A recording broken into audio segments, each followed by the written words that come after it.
अंग्रेजी ममालिक में भी हिंदी के काफी चर्चे हैं, जहां अंग्रेज भी हिंदी में बात करने और मशहूर हिंदी गाने गुनगुनाने की कोशिश करते हैं। और एक वीडियो इस वक्त गर्दिश कर रही है जो हिंदी की अहमियत और जबानों को लेकर हो रहे तनाजे को खत्म करने के लिए काफी है। वीडियो में एक कोरियाई बाप अपने नन्हे बच्चे को सुलाने के लिए लोरी गा रहा है, जो कि हिंदी में, जिसे बॉलीवुड की मशहूर गुलकारा लता जी ने अपनी सुरीली आवाज में गाया है।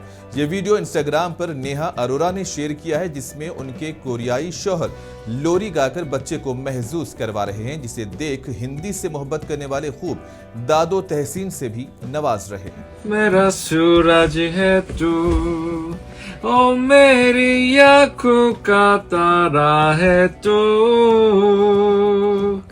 आए चंदा है तू, मेरा कुत्तू है तू, मेरा बाबू है तू, मेरा प्यारू है तू।